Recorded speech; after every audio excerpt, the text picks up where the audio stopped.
உள்ளம் நெகிழ வைக்கும் சம்பவம். முடிந்தால் அழாமல் வாசிக்கவும்.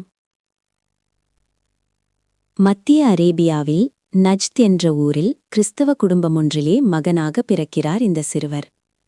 வசதியான குடும்பத்திலே செல்ல மகனாக பிறந்து இளவரசர் போன்றே வளர்க்கப்படுகிறார்.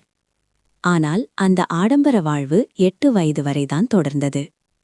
ஒருமுறை தன் பாட்டனார் வீட்டுக்குச் சென்று கொண்டிருந்தபோது குதிரை வீரர்களால் கடத்தப்பட்டு மக்காவின் உக்காள் சந்தையிலே 400 தீனார்களுக்கு அடிமையாக விற்கப்படுகிறார் இந்த சிறுவர்.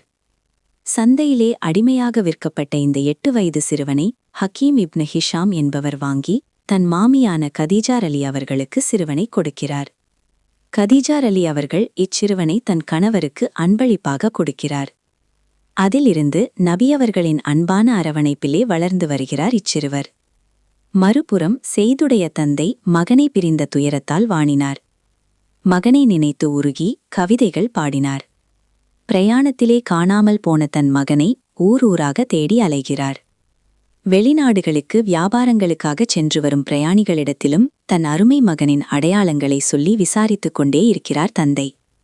நீண்ட நாட்களான தேடலுக்குப் பிறகு ஹஜ்ஜுக்காக சென்று வந்த சில நபர்கள் இப்பெற்றோர் கூறிய அடையாளத்தில் ஒரு சிறுவனை தாம் மக்காவிலேயே கண்டதாக கூறுகிறார்கள்.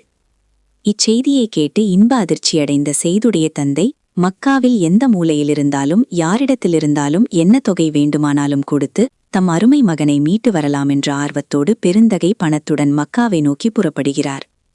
மக்கா வந்து செய்துடைய அடையாளங்களை கூறி விசாரித்துக் கொண்டே இருக்கிறார்கள். அப்போதுதான் தன் அன்பு மகன் நபியவர்களின் வீட்டில் இருக்கிறார் என்று அறிய வரதே செய்துடைய தந்தையும் சிறிய தந்தையும் நபியவர்களிடம் செல்கிறார்கள். நடந்தவற்றை கூறுகிறார்கள். எத்தனை தீனார் திர்கங்கள் வேண்டுமானாலும் கேளுங்கள், தந்து விடுகிறோம். என் மகனை என்னிடத்திலே ஒப்படைத்து விடுங்கள் என்று செய்துடைய தந்தை நபியிடம் கெஞ்சுகிறார். செய்துடைய தந்தையை பார்த்து நபி அவர்கள் கூறுகிறார்கள், செய்த் உங்களுடன் வர விரும்பினால் நீங்கள் தாராளமாக அவரை அழைத்துச் செல்லலாம். எந்த ஒரு தீனார் திர்கங்களும் தேவையில்லை. ஒருவேளை செய்த் என்னுடன் இருக்க விரும்பினால் என்னை தேர்ந்தெடுத்த ஒருவரை நான் ஒருபோதுமே விட்டுக் கொடுக்க மாட்டேன். இதற்கு செய்துடைய தந்தை ஹாரிசாவும் சம்மதிக்கிறார். அப்போது செய்த் வருகிறார்.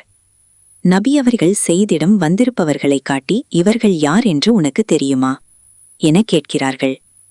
செய்த் கூறுகிறார், ஆம், இவர்கள் உன்னை அழைத்துச் செல்வதற்காக வந்திருக்கிறார்கள். உனக்கு பகரமாக எத்தனை தீனார் திர்கங்களையும் செலவழிப்பதற்கு தயாராக இருக்கிறார்கள்.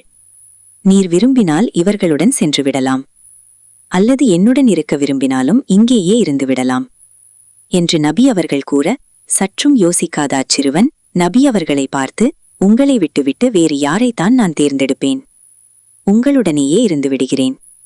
இதைக் கேட்ட தந்தை கோபமடைகிறார். உனக்கு நாசம் உண்டாகட்டும். அங்கே சுகபோக வாழ்வை விட்டுவிட்டு அடிமை வாழ்க்கைக்கு ஆசைப்படுகிறாயா? சேத் கூறுகிறார், ஆம், நபி அவர்களுடன் இருக்கும் இந்த வாழ்வே எனக்கு போதுமானது. உங்கள் அனைவரின் ஸ்தானத்திலும் நபி அவர்களே எனக்கு இருக்கிறார்கள்.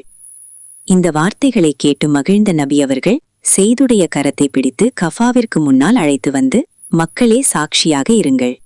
இன்று முதல் ஜெயித் எனது மகன். அவர் எனக்கு வாரிசு, நான் அவருக்கு வாரிசு. இதைக் கண்ட தந்தை ஹாரிசா தன் மகன் ஒரு சிறந்த மனிதரின் பாதுகாப்பில் இருப்பதை உணர்ந்து நிம்மதியுடன் ஊர் திரும்பினார். அன்று முதல் ஜெயித் அலி அவர்கள் ஜெயித் இப்னு முஹம்மது என்றே அழைக்கப்பட்டார்கள்.